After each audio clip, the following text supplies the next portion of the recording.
بسم اللہ الرحمن الرحیم اللہم افتح علینا حکمتک وانشر علینا رحمتک یا ذو الجلال والاکرام۔ تو جی ناظرین، الحمدللہ عز وجل ہماری ریاض الصالحین حدیث مبارکہ کی کتاب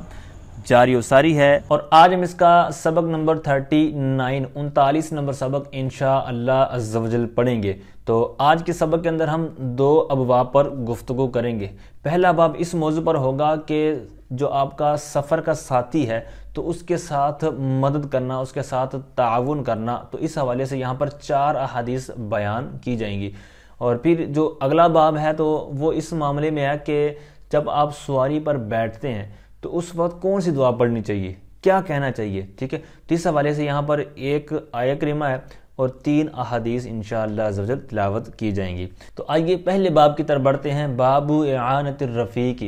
دوست کی اعانت کرنے کے بارے میں باب، یعنی دوست کے ساتھ آپ تعاون کریں، اس کی ہیلپ کریں، اس کے ساتھ آپ مدد کریں، تعاون کریں۔ تو اس حوالے سے یہاں پر آگے احادیث بیان کی جا رہی ہیں۔ تو اب اتنا ذہن میں پہلے آپ ڈالیں کہ سفر ایک ایسی کمال کی چیز ہے کہ اچھا بھلا کھاتا پیتا انسان، غنی شخص، مال و دولت والا، اپنے علاقے کے اندر جناب بڑا بینک بیلنس ہے، لیکن جب وہ سفر میں ہوتا ہے تو کیا ہوتا ہے کہ اس کا جو ظاہر ہے وہ ختم ہو جاتا ہے، بعض اوقات ختم ہو جاتا ہے، بعض اوقات ایسا ہوتا ہے کہ وہ لوٹ پھوٹ کا شکار ہو جاتا ہے، یعنی اس کے چوری وغیرہ ہو جاتی ہے، ڈکیتی ہو جاتی ہے، یا اس کا اور بھی کوئی مسئلہ ہو جاتا ہے، جس طرح فراڈیے بھی راستے میں مل جاتے ہیں۔ تو لہٰذا سفر کے اندر اگر آپ سے کوئی چیز مانگتا ہے، ٹھیک ہے، تو اب اس کی ظاہری حالت ایسی لگ رہی ہے کہ یہ مطلب اچھا بھلا ہے، بھائی کما سکتا ہے، تو آپ سفر میں اس کو دے سکتے ہیں۔ یہاں تک کہ جو علماء نے بیان فرمایا ہے کہ مسافر کو زکوٰۃ بھی دی جا سکتی ہے، کیونکہ وہ اب محتاج ہے۔ تو اب یہاں پر سوال کرنے والے، پھر عقل مند جو دینے والا، اس کو بھی یہ سوچ ہونی چاہیے کہ یہ جو دے رہا ہے یہ پیشہ ور ہے یا واقعی جو اس طرح کا مسافر ہے کہ اس سے کوئی مال وغیرہ ختم ہو گیا، ٹھیک ہے۔ تو وہ تو پھر دینے والے کو سوچنا ہے، لیکن کہنے کا مقصد یہ ہے کہ مسافر ایسا معاملہ ہے مسافر والا کہ اس کو زکوٰۃ بھی دی جا سکتی ہے۔ علماء نے یہ ذکر کیا ہے، اس کی صراحت فرمائی ہے۔ تو بہرحال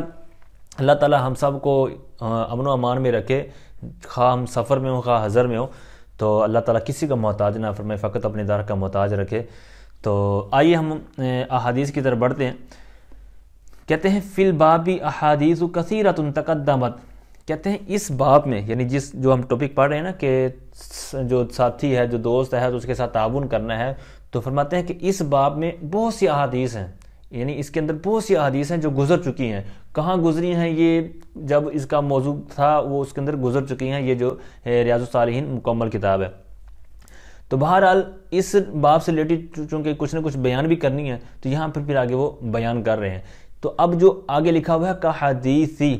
تو حدیثی یہ مضاف ہے، آگے جو پوری عبارت لکھی ہوئی ہے، حدیث پاک کے الفاظ ہیں جو، تو یہ مراد لفظ ہو کر اس کا مضاف لے بن جائے گا۔ تو اب کا حدیثی کے اوپر جو کاف جا رہا ہے تو اس کا عطف آپ نے آگے بھی استعمال کرنا ہے، جیسے وہ حدیثی، اسی طرح وہ اشباہہما، ٹھیک ہے۔ تو یوں آپ ان کو دیکھ رہے ہوں گے مجرور حالت میں، تو وہ اسی کاف جارہ کی بنا پر ہے، ٹھیک ہے۔ تو یہ آپ نے ربط ذہن میں رکھنا ہے۔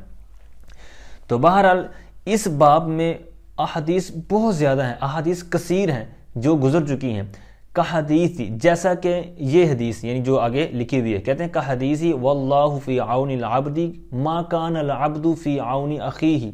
فرماتے ہیں اور اللہ پاک بندے کی مدد فرماتا رہتا ہے جب تک وہ اپنے بھائی کی مدد کرتا رہتا ہے، یعنی بندہ اپنے دوست اسلامی بھائی مسلمان بھائی کی مدد کرتا ہے، اس کی جب جو بھی حاجت وغیرہ ہوتی ہے یا جیسے بھی اس کے ساتھ کچھ نہ کچھ تعاون کرتا رہتا ہے، تو پھر اللہ پاک بھی اس کے اوپر مہربانیاں فرماتا رہتا ہے۔ اور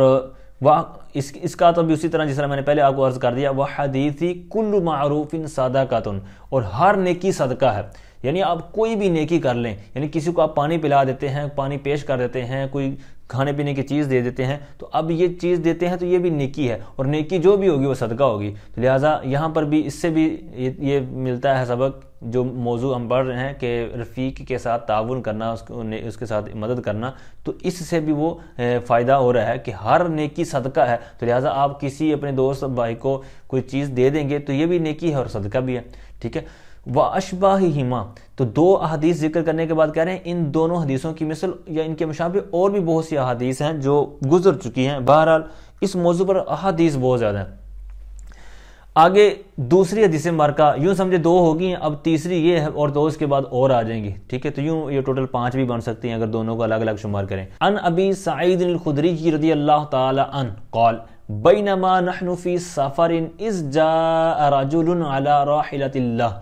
حضرت سیدنا ابو سعید الخدری رضی اللہ تعالیٰ عنہ سے روایت ہے، آپ فرماتے ہیں کہ ہم ایک سفر میں تھے، اچانک ایک شخص اپنی سواری پر آیا، فجعل یصرف بصرہ یمینا و شمالا، جعل یہ فعل شروع میں سے، تو مطلب یہ ہے کہ اس نے اپنی نگاہ کو دائیں بائیں گھمانا شروع کیا، یعنی کبھی وہ ادھر دیکھتا کبھی ادھر دیکھتا۔ مطلب یہ ہے کہ اس کے پاس جو سواری تھی تو یا تو وہ کمزور اتنی تھی کہ اس کے اوپر یہ سوار نہیں ہو سکتا تھا، یا یہ کہ اس کے اوپر سامان اتنا لدا ہوا تھا کہ یہ اس کے اوپر بیٹھ نہیں سکتا تھا، یا یہ کہ اس کی سواری تھکی ہوئی تھی، وہ اس کے اوپر بیٹھنا نہیں چاہتا تھا، جس کے اندر مختلف اس کی توجیحات بیان کی گئی ہیں۔ تو بہرحال اس کی یہ کنڈیشن تھی، تو اب اس کو حاجت تھی کسی اور سواری کی، تو اب یہ کہ شریف النفس تھا، سوال کرنا پسند نہیں کرتا تھا کہ میں کسی سے مانگوں، تو اس لیے اس نے اپنی حالت ایسی بنائی کہ ہو سکتا ہے کہ کوئی میری حالت دیکھ کر میرے ساتھ کوئی تعاون کر دے، تو اس بنا پر اس نے یہ ادھر ادھر دیکھنا شروع کیا۔ تو جب یہ سارا معاملہ اس نے کیا تو اب نبی پاک علیہ السلام کو تو دلوں کے حالات کی بھی خبر ہوتی ہے، یہ اللہ کی عطا سے، تو سرکار صلی اللہ علیہ وسلم پہچان گئے۔ فقال رسول اللہ صلی اللہ تعالی وسلم من کان معه فضل ظہر فلیعد به علی من لا ظہر له۔ تو رسول پاک صلی اللہ تعالی علیہ وسلم نے ارشاد فرمایا جس کے پاس ایکسٹرا سواری ہو تو چاہیے کہ وہ اس کو دے دے جس کے پاس سواری نہیں ہے۔ اب یہاں پر فضل یہ ایکسٹرا کے معنی میں یعنی فالتو جس کو کہتے ہیں یا زائد، تو ظہر یہ پشت کو کہتے ہیں، یہاں پر جز بول کے کل مراد لیا گیا۔ مطلب یہ ہے کہ جس طرح اونٹ ہے تو اونٹ کی پشت پر ہی سامان وغیرہ لادا جاتا تھا اور سوار ہوا جاتا تھا، تو اب اس پشت کو جز کو لے کر یہاں پر عبارت کے اندر لے کے تو جز کو بول کر کل مراد ہے۔ مطلب یہ کہ کوئی سواری کسی کے پاس ایکسٹرا ہے، کسی کے پاس 2 ہیں 3 ہیں، تو ان میں سے ایک اس کو دے دے، یعنی اس کو دے دے جس کے پاس نہیں ہے۔ تو اب یہاں پر سواری کی بات ہوئی اور پھر آگے ایکسٹرا جو مال و دولت یا زاد راہ جو ہوتا ہے راستے کا خرچہ وغیرہ، وَمَنْ كَانَ لَهُ فَضْلُ زَادٍ فَلْيَعُدْ بِهِ عَلَى مَنْ لَا زَادَ لَهُ، اور جس کے پاس ایکسٹرا زاد راہ ہو، زائد راہ ہو، راستے کا خرچہ ہو، تو چاہیے کہ وہ اس کو دے دے جس کے پاس زاد راہ نہیں ہے۔ تو اب نبی پاک علیہ السلام نے یہ 2 چیزیں تو ذکر کر دیں۔ راوی فرماتے ہیں فَذَكَرَ مِنْ أَصْنَافِ الْمَالِ مَا ذَكَرَهُ، تو نبی پاک علیہ السلام نے مال کی اقسام کو بیان کیا، یعنی یہ 2 چیزیں تو اوپر بیان کر دی، اس کے علاوہ بھی کہتے ہیں کہ سرکار نے اور بھی اقسام کا ذکر کیا، ما ذکر ہو جس کو سرکار نے ذکر کیا۔ تو اب یہاں پر انہوں نے آگے اور چیزیں تو بیان نہیں کی حدیث پاک کے اندر آگے الفاظ کے اندر، لیکن وہ راوی فرماتے ہیں کہ اس کے علاوہ بھی سرکار نے کچھ چیزوں کے نام لیے تھے اور اسی طرح پھر فرمایا تھا کہ جس کے پاس فلاں چیز ایکسٹرا ہے تو وہ فلاں کو دے دے، ٹھیک ہے، یعنی جس کے پاس نہیں ہے۔ اچھا، اب جب اس طرح کی چیزیں سرکار نے گنوائیں تو جو وہاں پر صحابہ سفر میں تھے وہ کیا ان کا خیال بن گیا جب سرکار علیہ السلام کے فرامین سنے؟ فرماتے ہیں حتیٰ رأینا، کہتے ہیں یہاں تک کہ ہم نے خیال کیا، یعنی ہمارا یہ ذہن بن گیا یہ باتیں سن کر سرکار علیہ السلام کی جو ترغیبات تھیں صدقہ کرنے کے والے سے، کہ انہ لا حق لأحد منا فی فضل، کہتے ہیں ہم نے گمان کیا، ہمارا خیال یہ بنا کہ ہم میں سے کسی کو کوئی حق نہیں ہے ایکسٹرا کے اندر، یعنی جس کے پاس جو بھی ایکسٹرا یا زائد مال ہے جس انداز کا بھی ہے، تو ہمارا یہ خیال بن گیا کہ اس کے اندر اب ہمارا کوئی حق باقی نہیں بچتا۔ تو حق یہاں پر یہ جو آخری جملہ جو ابھی آپ نے سماعت کیا ہے تو اس کا مطلب کیا ہے؟ تو اس کی شارحین نے اس کی وضاحت کی ہے کہ نبی پاک علیہ السلام نے جب یہ ترغیب دلائی تو صحابہ نے یہ ذہن بنا لیا کہ اب ہم گویا کہ مالک نہیں ہیں ان چیزوں کے، کیونکہ جو سرکار نے فرما دیا صدقہ کر دو تو اب صدقہ کرنا گویا کہ ہمارے پر لازم ہو گیا، کیونکہ نبی پاک علیہ السلام کا قرآن پاک میں جو وصف بیان کیا گیا کہ النبی اولا بالمؤمنین من انفسہم، کہ یہ نبی مسلمانوں کا ان کی جان سے زیادہ مالک ہے۔ یہاں اولا کے معنی جو ہیں یہ قریب تر بھی کیے گئے ہیں اور مالک تر بھی۔ تو اب اس کے کئی آپ کو واقعات ملیں گے، جس طرح 3 صحابی حضرت کعب وغیرہ جو 3 صاحب تھے، تو ان کا جب بائیکاٹ کیا گیا تو سرکار نے ان کے بارے میں یہاں تک فرما دیا کہ اپنی بیویوں کے پاس نہیں جانا، تو اب ان کو منع کر دیا گیا۔ تو پھر اسی طرح قربانی کا گوشت صرف 3 دن تک کھانے کی اجازت دی کہ زیادہ استعمال نہیں کر سکتے زیادہ دن تک، تو یہ سرکار نے جب حکم فرمایا تو یہ ممانعت ہوگی، پھر سرکار نے اجازت دی تب یہ پھر ہو گئے۔ تو الغرض کہنے کا مقصد یہ ہے کہ ہم سب مسلمان جو ہیں حضور انور کے لونڈی غلام ہیں، حضور ہمارے مالک، اگر وہ ہم کو اپنی عبدیت و غلامیت میں قبول فرما لے تو ہمارا نصیب کھل جائے، ٹھیک ہے۔ تو لہٰذا یہ جو بھی سرکار صلی اللہ علیہ وسلم، یہ جس طرح ابھی حدیث پاک سنی، اسی طرح اور بھی کئی مقامات، اور جس طرح ابھی میں نے 2 واقعات آپ کے سامنے عرض کیے، تو کئی آپ کو اس طرح کے واقعات ملیں گے کہ نبی پاک علیہ السلام جو فرما دیں تو اس طرح صحابہ کیا کرتے تھے دل و جان سے۔ آگے فرماتے ہیں وعن جابر رضی اللہ تعالی عنہ عن رسول اللہ صلی اللہ تعالی علیہ وسلم انہ اراد ان یغزو۔ حضرت سیدنا جابر رضی اللہ تعالیٰ عنہ سے روایت ہے، نبی پاک علیہ السلام سے روایت کرتے ہیں کہ نبی پاک علیہ السلام نے ایک جنگ میں جانے کا ارادہ فرمایا، جہاد کے لیے جانے کا ارادہ فرمایا۔ فقال یا معشر المہاجرین والانصار، اے مہاجرین و انصار کے گروہ، ان من اخوانکم قوما لیس لہم مال، تمہارے بھائیوں میں سے ایک ایسی قوم ہے جن کے پاس نہ مال ہے، ولا عشیرت، نہ کوئی قبیلہ ہے، یعنی یہاں پر نہ کوئی ان کا قبیلہ ہے، کوئی خاندان ہے جن سے وہ جا کے مدد لے سکیں یا کوئی پناہ لے سکیں، تو لہٰذا فرمایا فَلْيَدُمَّ أَحَدُكُمْ إِلَيْهِ رَجُلَيْنِ أَوِ الثَّلَاثَ، تو چاہیے کہ تم میں سے ہر ایک اپنے ساتھ 2 یا 3 افراد کو ملا لے۔ فَمَا لِأَحَدِنَا مِنْ زَهْرٍ يَحْمِلُهُ إِلَّا عُقْبَةٌ كَعُقْبَةٍ، یعنی أَحَدَهُمْ، تو فرماتے ہیں تو ہم میں سے کوئی ایک بھی اپنی سواری پر سوار نہ ہوتا تھا مگر باری باری، مطلب یہ کہ یہ 2-3 افراد جو ساتھ میں ملے ہیں، تو جس کے ساتھ ملے ہوتے ہیں، مثال کے تو اگر ٹوٹل 3 افراد ہو گئے ہیں تو وہ آپس میں طے کر لیتے کہ فلاں بندہ پہلے بیٹھے گا، فلاں صحابی اس کے بعد پھر اس کی باری، تو یوں آپس میں باری تقسیم ہو جاتی، اور پھر سفر کی بھی ہو جاتی کہ اتنے منٹ یا اتنی دیر تک یا اتنا جو سفر ہے تو یہ پہلے بیٹھے گا پھر وہ، ٹھیک ہے۔ تو اس طرح جو بھی 3 کا 4 کا گروپ بنا تھا ان کا، تو اس طرح سفر تقسیم کاری کے ساتھ انہوں نے طے کیا۔ تو اب یہ راوی جو ہے حضرت جابر رضی اللہ تعالیٰ عنہ، یہ اپنا بھی انداز بیان فرما رہے ہیں، تو فرماتے ہیں قال فَدَمَمْتُ إِلَيَّ اثْنَيْنِ أَوْ ثَلَاثَةً مَا لِي إِلَّا عُقْبَةٌ كَعُقْبَةٍ أَحَدِهِمْ مِنْ جَمَلِي، تو کہتے ہیں کہ میں نے بھی 2 یا 3 افراد کو اپنے ساتھ ملا لیا، اور میں اپنی باری میں اسی طرح سوار ہوتا جس طرح وہ اپنی باری میں میرے اونٹ پر سوار ہوتے تھے، یعنی جس طرح پھر ایک روٹین بنی تھی، سب نے بنائی ہوئی تھی، تو اسی طرح میں بھی پھر سفر کو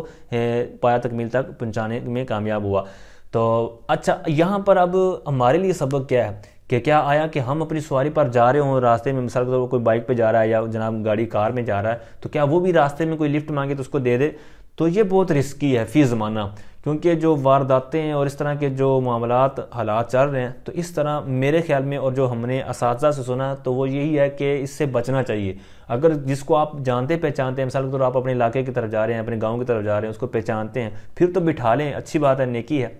لیکن اگر کوئی اجنبی ہے اور پھر اس سے بچنا چاہیے۔ ہاں، اگر آپ تعاون کرنا چاہتے ہیں، نیکی کرنا چاہتے ہیں، تو اگر اس کے پاس کوئی پیسے وغیرہ کا مسئلہ ہے، اس کے پاس پیسے نہیں ہے، تو آپ اس کو پیسے دے دیں کہ بھائی میں بٹھا نہیں سکتا، معذرت، اس کو عذر پیش کر دے شرعی طریقے پر، جائز طریقے پر، جھوٹ نہ بولے۔ لیکن اس کو کوئی اگر پیسوں کی کمی ہے تو آپ کو اس کو پیسے دے دیں کہ چلو بھائی آپ کو میں پیسے دے دیتا ہوں، آپ کسی اور کے ساتھ مطلب کرائے پہ آ جائیں۔ اسی طرح بعض کہتے ہیں یار کال کروانا، تو یہ کال جو کروانے کا مسئلہ، اس پہ بھی بہت زیادہ نقصان ہو جاتے ہیں، ٹھیک ہے۔ اس کے اوپر میں زیادہ بات نہیں کرتا کیونکہ آپ بھی سمجھدار ہیں کہ فی زمانہ اس طرح موبائل کسی کو کال کروانے کے لیے دینا، تو اس کے اوپر پھر کتنے بڑے کیسز بن جاتے ہیں، تو کال بھی نہیں کروانی چاہیے۔ اس کے اوپر بھی ہمارے جو اساتذہ نے تربیت فرمائی ہے وہ یہی ہے کہ اگر اس طرح آپ سے کوئی مانگتا ہے تو آپ اس کو کہیں کہ بھائی آپ کے پاس پیسے ہیں تو آپ پی سی او سے کر لیں، ٹھیک ہے، جو مطلب دکان وغیرہ والے پیسوں سے کال کرواتے ہیں، یا اگر پیسے نہیں ہیں تو آپ مجھ سے پیسے لے لیں، آپ فلاں جگہ پر دکان پہ جا کے وہاں سے کال وغیرہ کی ترکیب بنائیں، ٹھیک ہے۔ تو الغرض مختصر یہ ہے کہ ہر معاملے میں جو احادیث یا قرآن و حدیث کے اندر آپ جب پڑھیں یا کسی اور جگہ پر پڑھیں، تو اپنے جو فی زمانہ حالات ہیں ان کو بھی مد نظر رکھنا ہوگا۔ یہ ایسا نہیں ہے کہ مطلب آپ احادیث پر ڈائریکٹ عمل کرنا شروع کر دیں اور اس طرح پھر حالات زمانہ جو زمانے کے حالات ہیں تو اس کی بنا پر بعض اوقات سائیڈ افیکٹ بھی ہو سکتے ہیں، جس طرح کہ میں نے ہو سکتا ہے آپ کو میری باتوں سے اتفاق ہو۔ تو بہرحال اس باب کی آخری حدیث مبارکہ کی طرف بڑھتے ہیں۔ وعنہ قال کان رسول اللہ صلی اللہ تعالی علیہ وسلم یتخلف فی المسیر،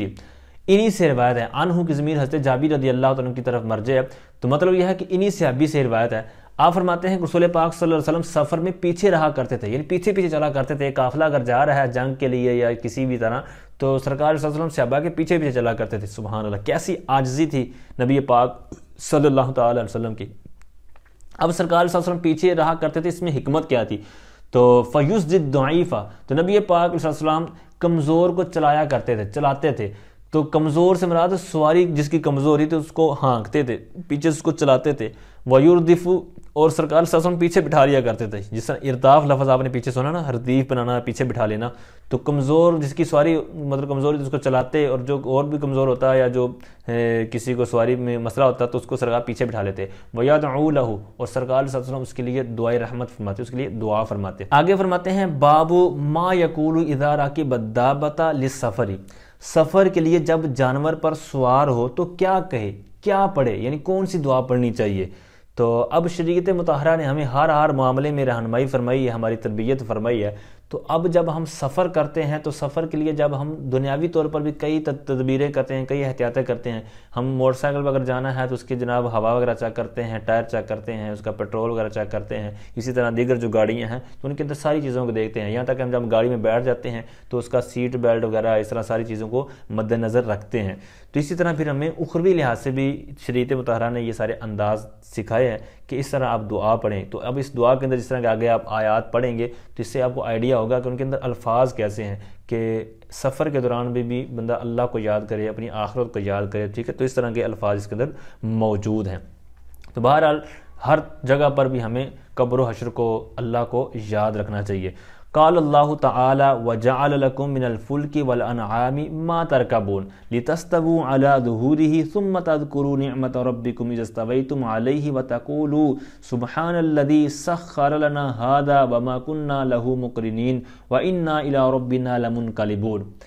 اس کا ترجمہ کنز العرفان ہے. اور تمہارے لیے کشتیوں اور چپایوں کی سواریاں بنائیں تاکہ تم ان کی پیٹھوں پر سیدھے ہو کر بیٹھو، پھر جب اس پر سیدھے ہو کر بیٹھ جاؤ تو اپنے رب کا احسان یاد کرو اور یوں کہو پاک ہے وہ جس نے اس سواری کو ہمارے قابو میں کر دیا اور ہم اسے قابو کرنے کی طاقت نہ رکھتے تھے، اور بے شک ہم اپنے رب کی طرف ہی پلٹنے والے ہیں. تو اب چونکہ پہلے زمانے کے اندر یہی سواریاں ہوا کرتی تھی، جانور وغیرہ، تو اس لیے یہاں پر دابہ کا لفظ ذکر کیا ہے. لیکن فی زمانہ جتنی بھی سواریاں ہیں، خاص سائیکل ہو، بائیسیکل ہو، موٹر سائیکل ہو، جناب بڑی سواریاں ہوں، یہاں تک کہ جہاز بھی ہو، تو اس کے لیے بھی آپ ان کا مطلب یہ الفاظ وغیرہ دہرا سکتے ہیں، یہ دعا پڑھ سکتے ہیں. یہاں تک کہ جہاز کے لیے الگ بھی دعا ہے تو اس کو بھی پڑھنا چاہیے، لیکن یہ بھی آپ پڑھ سکتے ہیں کیونکہ سواری کے لیے. تو اب جب سواری پر سوار ہوتے تھے پہلے جس طرح کے جانور وغیرہ، تو بعض کا تو جب سوار ہو رہے ہوتے تھے اس وقت ہی وہ چوٹ وغیرہ لگا دیتے تھے چڑھنے والے پر، یا پھر چلتے چلتے راستے میں کوئی چیز کسی سے ڈر گئے یا ویسے ہی بدک گئی تو اس وقت بھی کسی کی ٹانگ، کسی کی جناب گردن، تو کبھی کیا اس طرح ٹوٹ پھوٹ کا شکار ہو جاتے تھے. یہ تفسیر قرطبی کے اندر انہی آیات کے تحت ایک واقعہ ذکر کیا. حضرت سیدنا سلیمان بن یسار رحمۃ اللہ تعالی فرماتے ہیں کہ کچھ لوگ سفر میں تھے، جب وہ سوار ہونے لگے تو انہوں نے سواری پر سوار ہونے کی یہ دعا پڑھی، سبحان الذی سخر لنا ھذا وما كنا له مقرنین. تو اب جب یہ دعا پڑھی تو ایک شخص جو ایک کمزور اور انتہائی لاغر اونٹنی پر سوار تھا کہنے لگا مجھے اپنی اس سواری پر قابو ہے، یعنی مجھے کوئی دعا پڑھنے کی حاجت نہیں ہے. تو جب اتنا معاملہ ہوا تو اونٹنی نے اسے گرا دیا اور اس کی گردن ٹوٹ گئی. تو بہرحال اس طرح کے واقعات موجود ہیں، تو ہمیں جو شریعت نے تعلیم دی ہے تو اس کے اوپر بھی عمل پیرا ہونا چاہیے. تو آئیے ہم اپنی پہلی حدیث مبارکہ کی طرف بڑھتے ہیں. عن ابن عمر رضی اللہ تعالی عنہما ان رسول اللہ صلی اللہ تعالی علیہ وسلم کان اذا استوى علی بعیرہ خارجا الی سفر کبر ثلاثا. حضرت سیدنا عبداللہ ابن عمر رضی اللہ تعالی عنہما سے روایت ہے کہ نبی پاک علیہ السلام جب اپنی سواری پر جم کر سیدھے ہو کر تشریف فرما ہو جاتے، بیٹھ جاتے، یعنی سفر کے لیے جب خارج ہوتے نکلتے تو اس وقت جب سیدھے ہو کر آپ اپنی سواری پر تشریف فرما ہو جاتے، کبر ثلاثا، 3 مرتبہ تکبیر کہتے.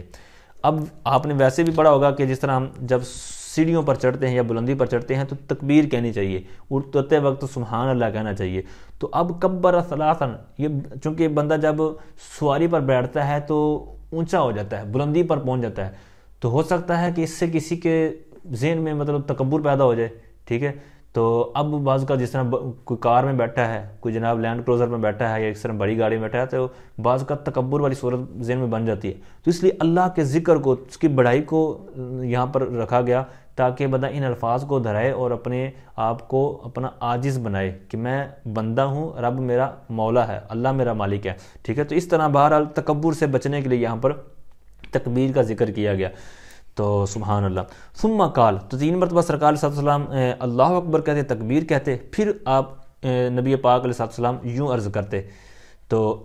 اب نبی پاک علیہ السلام جب دعا وغیرہ پڑھتے تو یوں تو نہیں نا ہم کہہ سکتے کہ دعا فرماتے. ٹھیک ہے، دعا فرمانا ہمارے ہاں معروف ہے ایک لفظ، لیکن یہ ہے کہ عرض کرنا چاہیے، کیونکہ جب چھوٹا بڑے کی بارگاہ میں التجا کرتا ہے تو وہاں پر عرض کیا جاتا ہے، فرمایا نہیں جاتا. ٹھیک ہے، تو یہاں پر جو آگے دعا آ رہی ہے تو نبی پاک علیہ السلام اللہ کی بارگاہ میں یوں عرض کرتے، یوں التجا کرتے. ٹھیک ہے، اس انداز میں. تو پھر نبی پاک علیہ السلام اللہ کی بارگاہ میں عرض کرتے، سبحان الذی سخر لنا ھذا وما كنا له مقرنین، پاک ہے وہ ذات جس نے اس کو ہمارے لیے مسخر کر دیا، یعنی ہمارے قابو میں دے دیا. یہ جانور ہیں، ہم انسان ہیں، لیکن اس نے، اللہ پاک نے ہمیں اس پر قابو دے دیا کہ ہم جس طرح چاہتے ہیں، جس طرف اس کو موڑتے ہیں، جس طرف چلاتے ہیں وہ چلتا ہے، ہمارے قابو میں ہے. وما كنا له مقرنین، اور ہم اس کو مطیع کرنے والے نہیں تھے، ہم اس کو فرما بردار بنانے والے نہیں تھے، لیکن یہ ہمارے فرما بردار بن گیا ہے، تو یہ اللہ تعالیٰ کی مہربانی ہے. تو مقرنین کا آگے معنی یہ بھی بیان کریں گے. وَإِنَّا إِلَىٰ رَبِّنَا لَمُنْقَلِبُونَ، اور بے شک ہم اللہ پاک کی طرف لوٹنے والے ہیں.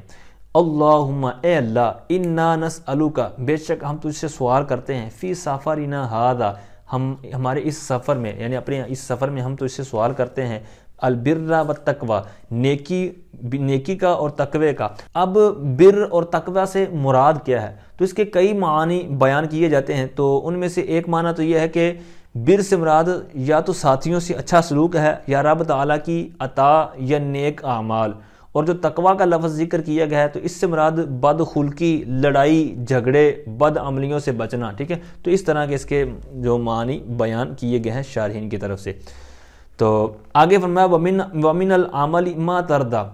اور ہم تجھ سے سوال کرتے ہیں، یعنی اسی پر اس کا تب مانیں گے، اور ہم تجھ سے سوال کرتے ہیں ایسے عمل کا جو تجھے راضی کرے. اللہم ہون علینا سفرنا ھذا، اے اللہ اس سفر کو ہم پر آسان کر دے.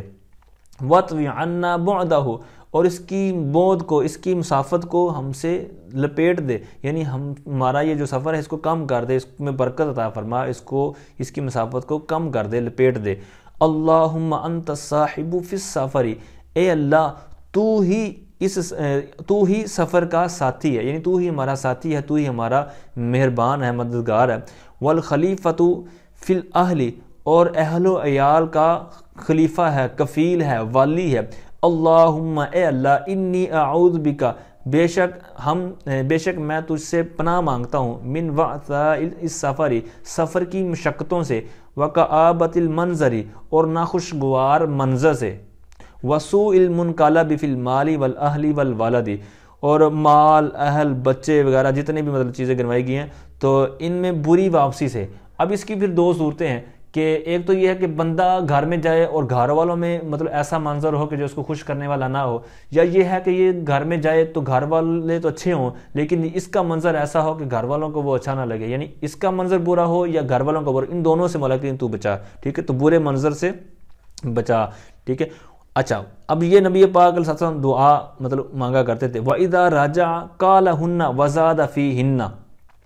اور جب نبی پاک علیہ السلام لوٹتے یعنی سفر سے واپس تشریف لاتے تو ان الفاظ کو، جو مذکورہ بالا الفاظ ابھی آپ نے سماعت کیے ہیں، تو قَالَهُنَّ، تو سرکار علیہ السلام ان الفاظ کو دہراتے. وَزَادَ فِيهِنَّ، چونکہ واپسی میں آئے ہیں تو الفاظ کا کچھ اضافہ فرما دیتے، اور ان الفاظ کا جو آگے آ رہے ہیں تو ان الفاظ کا اس دعا کے ساتھ اضافہ فرماتے. آجبون، مطلب ہم لوٹنے والے ہیں، تائبون، توبہ کرنے والے ہیں، عابدون، عبادت کرنے والے ہیں، لربنا حامدون، اور اپنے رب تعالیٰ کی حمد کرنے والے ہیں. تو نبی پاک علیہ السلام تو دوسروں کی شفاعت کریں گے، دوسروں کو بخشوائیں گے اور دوسروں کو جہنم سے نکالیں گے. تو نبی پاک علیہ السلام کا بخشش کی دعا مانگنا، توبہ طائب ہونا، تو یہ اللہ تعالیٰ کا شکر گزار بندہ بننے کے لیے اور تعلیم امت کے لیے. ٹھیک ہے، اچھا اس حدیث پاک اور الفاظ جو دعا کے اندر الفاظ کچھ آئے ہیں تو ان کے معنی انہوں نے بیان کیے ہیں. مقرنین کا مطیقین، ان طاقت رکھنے والے معنی بیان کیا ہے. وعطا کا اس کا آگے ضبط بھی بیان کیا ہوا ہے. اور اس کا معنی انہوں نے بیان کیا ہے شدت، اور کآبت اس کا مد کے ساتھ انہوں نے معنی بیان کیا کہ تغیر النفس من حزن و نحوہ، یعنی غم کی وجہ سے دل کی کیفیت کا بدل جانا، ٹھیک ہے، منقلب یعنی مرجع۔ آگے دوسری حدیث مبارکہ وعن عبداللہ بن سرجس رضی اللہ تعالی عنہ قال کان رسول اللہ صلی اللہ تعالی وسلم اذا سافر یتعوذ من وعثاء السفر۔ حضرت سیدنا عبداللہ بن سرجس رضی اللہ تعالیٰ عنہ سے روایت ہے، آپ فرماتے ہیں رسول پاک صلی اللہ تعالیٰ علیہ وسلم جب سفر فرماتے تو سفر کی مشقتوں سے پناہ مانگا کرتے تھے، وکآبت المنقلبی اور ناخوشگوار واپسی سے، خطرناک واپسی سے پناہ مانگا کرتے تھے، والحوری بعد الکونی اور کمال کے بعد زوال سے یا بھلائی کے بعد برائی سے پناہ مانگا کرتے تھے۔ اب اس کے اندر کچھ طوالت ہے اس کے معنی کے اندر، وہ میں عرض کرتا ہوں اگلے صفحے پر۔ ودعوت المظلومی اور مظلوم کی بد دعا سے پناہ مانگا کرتے تھے، کیونکہ اہل عرب کے ہاں جب مطلب پہلے سفر ہوا کرتے تھے تو عموماً پانی کی اس وقت قلت ہوا کرتی تھی، بعض اوقات آپس میں پانی پر لڑائی جھگڑا ہو جاتا تھا لوگوں کے اندر، ٹھیک ہے، اسی طرح کچھ دیگر کھانے پینے کے اشیاء میں یا ویسے بھی سفروں کے اندر مطلب جس طرح سواریاں کم ہوا کرتی تھی اور دیگر وہاں پر مشقتیں ہوا کرتی تھی، تو اس طرح کسی کو کوئی تکلیف پہنچ گئی تو اب وہ مظلوم ہو گیا اور یہ گویا کہ ظالم ہو گیا تکلیف دینے والا، تو اب مظلوم کی بد دعا تو قبول ہوتی ہے، جس طرح کہ آگے اس کے اوپر گفتگو آئے گی کسی سبق کے اندر۔ تو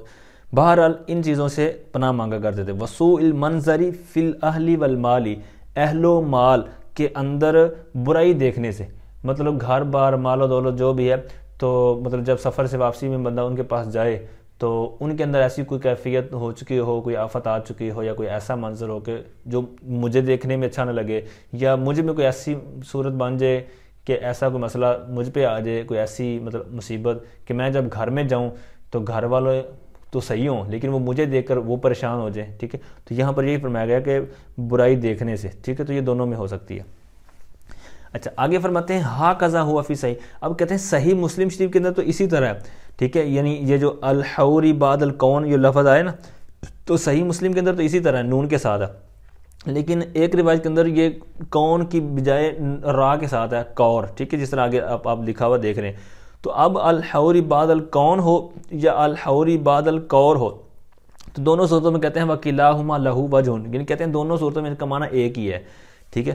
تو معنی ایک ہی ہے، تو پھر اس کے اندر معنی کے اندر بھی وسعت ہے، جس طرح آگے فرماتے ہیں کہ علماء نے فرمایا ہے کہ نون کے ساتھ اور را کے ساتھ ان کا معنی ایک ہی ہے، الرجوع من الاستقامت او الزیادۃ الی النقص، یعنی لوٹنا، استقامت سے لوٹنا یا زیادتی کے بعد نقص کی طرف یعنی کمی کی طرف لوٹنا، یعنی پھر بھی اس کے اندر اور بھی معنی آپ کیے جا سکتے ہیں حسب حال۔ مثال کے طور پر زیادتی کے بعد نقصان، اصلاح کے بعد فساد، جمع ہونے کے بعد بکھرنا، جماعت میں ہونے کے بعد الگ ہو جانا، آرام کے بعد تکلیف، بھلائی کے بعد برائی، ثابت قدمی کے بعد بدل جانا، تو ان سب کو یہ جامع ہے، ٹھیک ہے، تو ان سب سے تیری پناہ، یہ جو پیچھے الفاظ آئے تھے۔ تو اس کا انہوں نے ماخذ بھی بیان کیا، کہتے ہیں کہ یہ علماء نے فرمایا ہے کہ یہ جو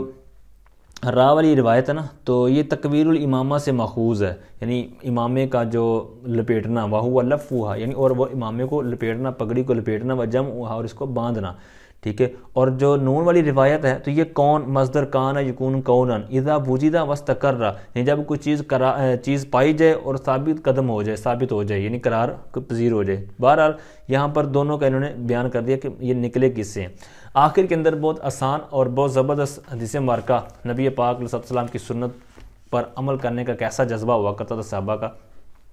تیسری حدیث مبارکہ وعن علی بن ربیعہ قال شہدت علی بن ابی طالب رضی اللہ تعالی عنہ اوتی بدابۃ لیرکبها، حضرت علی بن ربیعہ سے روایت ہے، فرماتے ہیں کہ میں حضرت علی مولا علی رضی اللہ تعالی عنہ کی بارگاہ میں موجود تھا، اوتی بدابۃ لیرکبها، کہتے ہیں کہ ان کی بارگاہ میں ایک گھوڑا، جیسے چھپایا انہوں نے لکھا لیکن یہاں پر گھوڑا مراد ہے، ان کی بارگاہ میں ایک جانور لایا گیا، چھپایا لایا گیا، گھوڑا لایا گیا تاکہ آپ اس کے اوپر سوار ہوں۔ فلما وضع رجلہ فی الرکاب، تو جب مولا علی رضی اللہ تعالی عنہ نے اپنے قدم مبارکہ کو اس کی رکاب میں رکھا، جس کے اوپر پاؤں رکھ کر، جس طرح سیڑھیاں ہوتی ہیں نا سٹیپ، اسی طرح جو سواری پر چڑھنے کے لیے اس وقت ایک رکاب کی صورتحال ہوتی تھی، اس کے اندر پاؤں مطلب رکھتے تھے، پھر اوپر سٹیپ بڑھاتے تھے، تو یہاں پر وہی رکاب مراد ہے۔ تو جب مولا علی رضی اللہ تعالیٰ عنہ اپنا قدم مبارک جب آپ نے اس کے میں رکھا تو بسم اللہ الرحمن الرحیم پڑھی، فلما استوى على ظهرها، تو جب مولا علی رضی اللہ تعالیٰ عنہ اس کی پشت پر سیدھے ہو کر جم کر بیٹھ گئے، قال الحمدللہ، پھر آپ نے الحمدللہ کہی۔ تو اب الحمد کہنے کا ایک جو معنی بیان کیا، وجہ بیان کی علماء نے، وہ یہ کہ میں سواری پر بیٹھ گیا ہوں تو اس پر الحمد کر رہا ہوں، کہ کئی تو ایسے ہیں کہ جو بیچارے سواری بھی نہیں رکھتے، تو مجھے اللہ نے نعمت دی ہے، مجھے سواری عطا فرمائی ہے، تو اس کے شکرانے میں حمد کی جا رہی ہے کہ اللہ تیرا شکر ہے تو نے مجھے سواری عطا فرمائی ہے۔ لہٰذا جس کے پاس سائیکل ہے وہ سائیکل پر اللہ کا شکر ادا کرے، کسی کا پاس موٹر سائیکل ہے تو وہ موٹر سائیکل پر شکر ادا کرے، نیچے والے کو دیکھے کہ میرے پاس تو چلو موٹر سائیکل ہے، کسی کے پاس موٹر سائیکل بھی نہیں ہے، سائیکل بھی نہیں ہے، ٹھیک ہے، بڑے کو نہ دیکھے، تو دنیاوی طور پر آپ نیچے والے کو دیکھیں، اس کے اندر پھر دل کو سکون ملے گا۔ نیکیوں کے معاملے میں آپ دوسرے کو دیکھیں، یار میں ابھی ادھر ہوں، فلاں تو اتنی نیکیاں کرتا ہے، اتنی نفل نمازیں پڑھتا ہے، اتنے روزے رکھتا ہے، ٹھیک ہے، تو دین کے اندر نیکیوں کے اندر دوسروں کو دیکھے، بڑوں کو دیکھے، اور جو دنیاوی طور پر وہ دوسروں جو کم ہیں ان کو دیکھے، تاکہ پھر اس کو یہ گلے شکوے نہ آئیں۔ ثم قال، تو پھر یہ دعا پڑھتے، سبحان الذی سخر لنا ھذا وما كنا له مقرنین وانا الی ربنا لمنقلبون۔ ثم قال، پھر آپ کہتے الحمدللہ ثلاث مرات، پھر 3 مرتبہ الحمد شریف کہتے، پھر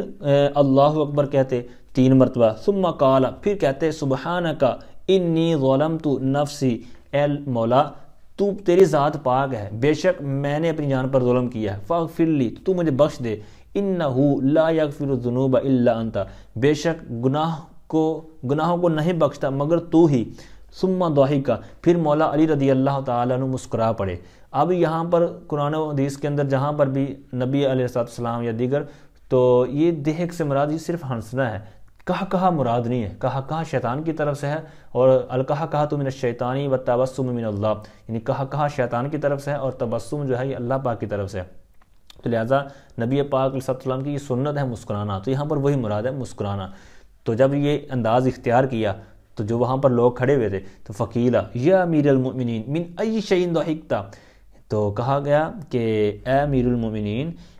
کس شے نے آپ کو مسکرانے پر مجبور کیا، کس نے آپ کو ہنسایا؟ تو آپ نے کہا رأیت النبی صلی اللہ علیہ وسلم فعل کما فعلت ثم ضحک، کہتے ہیں کہ میں نے نبی پاک علیہ السلام کو جو میں نے ابھی کیا نا، ایسا ہی نبی پاک علیہ السلام کو میں نے کرتے ہوئے دیکھا، پھر سرکار صلی اللہ علیہ وسلم مسکرائے۔ فقلت یا رسول اللہ صلی اللہ علیہ وسلم من ای شیء ضحکت، تو میں نے بھی سرکار سے یہی جملہ کہا تھا کہ یا رسول اللہ کس شے نے آپ کو ہنسایا ہے، کس شے نے آپ کو مسکرایا ہے، مسکرانے پر مجبور کیا ہے؟ تو سرکار نے فرمایا ان ربک یعجب من عبدہ، بے شک تیرا رب اپنے بندے سے خوش ہوتا ہے۔ یہاں ویسے تو تعجب ہے نا، یا جب خوش ہوتا ہے یا راضی ہوتا ہے، لیکن معنی مرادی اس کو کہیں گے خوش ہوتا ہے۔ تو بے شک تیرا رب اپنے بندے سے خوش ہوتا ہے، اذا قال اغفر لی ذنوبی، جب بندہ کہتا ہے اے اللہ تو میرے گناہ بخش دے، تو یعلم انہ لا یغفر الذنوب غیری، حالانکہ وہ میرا بندہ جانتا ہے کہ میرے علاوہ گناہوں کو کوئی نہیں بخشتا۔